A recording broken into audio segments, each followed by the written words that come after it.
Hello, welcome to another Maths Heroes video. My name's Christine.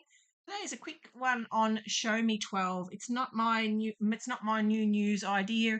It's one that's been around a long time. You would have seen it before, hopefully, maybe. But hopefully watching this you'll go, yep, that is definitely one I need to do with my students.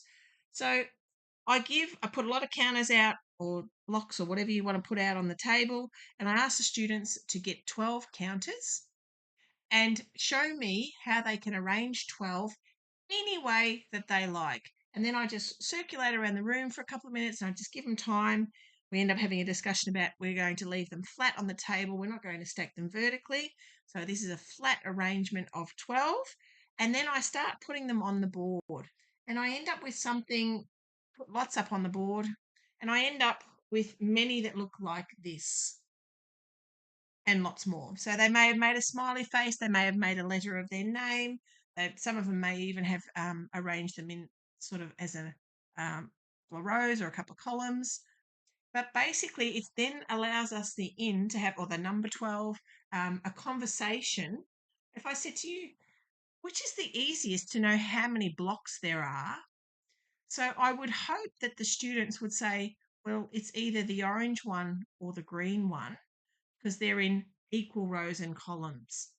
And when we arrange dots in rows and columns, that's called an array. So this grid idea, the rows must be equal in an array, and the columns must be equal in our grid. So for example, our smiley face, our letter, whatever that is, whatever that one is, and our number 12 are not arrays or a grid because they're not arranged with equal rows and columns. So that's a really important part of it because the number of rows and columns represent the factors of a number. So heads up, the green one is what I have as a large butcher's paper poster because it shows me that I've got 4 and 3. So we talk through this with the students. This one's 6 and 2. So I know that two of the factors of 12 are 6 and 2. Another two factors of 12 are 3 and 4. And when I write along the bottom here, 3, 6, 9, 12, whoops, or I write 4, 8, 12, they are the multiples. And the blue are the factors. So the pinky colour are the multiples. So I've got multiples of 3, that's the bottom here, multiples of 4 going down here, and these are factors. And then I will also say, what other factors of 12 do you know that you can have?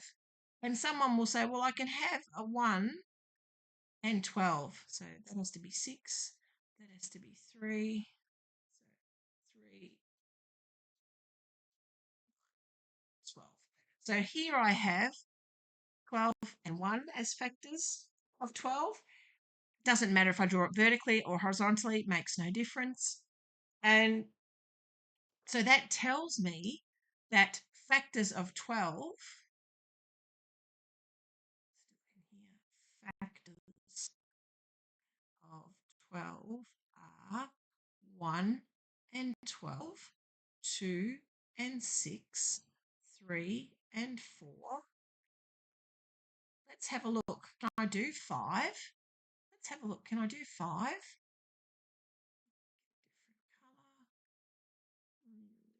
grey. So if I try to do 5,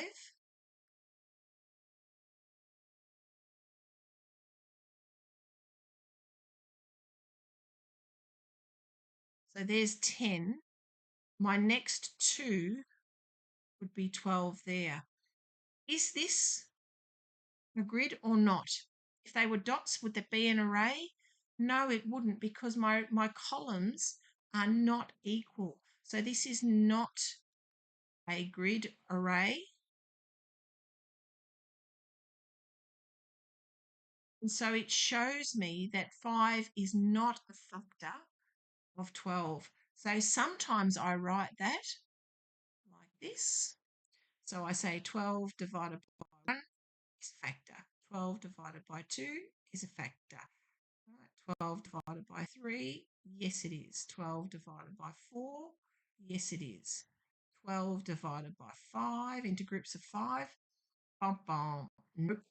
Right, and 12 over 5, you can see in here is 2 and 2/5. That's what actually is happening there. Can I do 6? Yes, I can. And can I do 12? Yes, I can. And so that's how I show them that we've found all the factors of 12. And then I say, one counter, block whatever you're using, one back, and you had 11 counters. What arrays, what grids could you make with 11 counters? And eventually we get to the conversation where the only grid that I can make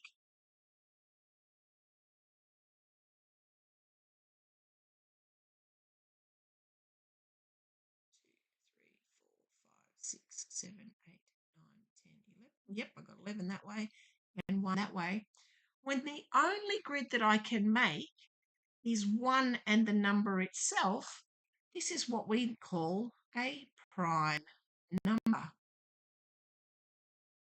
And then you can look and say, well, is 13 a prime number? Is 2 a prime number? Things like that. They'll have heard of this prime number idea before. And then the lesson progresses, and then you choose numbers that you'd like them to investigate. So 16 is a good one to investigate, quite a few factors. What are the factors of 16? What are the factors of 24? What are the factors of 36? And they can make those grids quite easily with their counters and record what they've seen. Can they find some other prime numbers? So maybe 3 other prime numbers.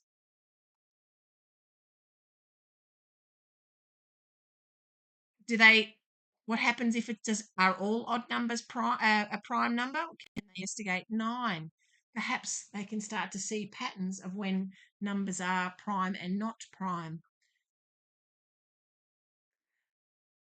This is a really big idea to get this idea of factor multiplied by factor is a product.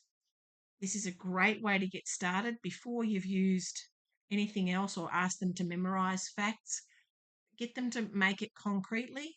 It's far more valuable. And then you can actually refer back to this lesson especially if you've made the anchor chart with the factors and the multiples as an anchor chart. You say, remember the day we did that with the counters?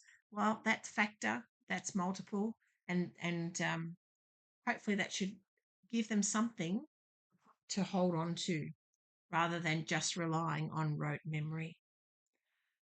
Thank you for watching today. Always remember, every child is a maths hero. Thank you for watching, and until the next time, bye for now.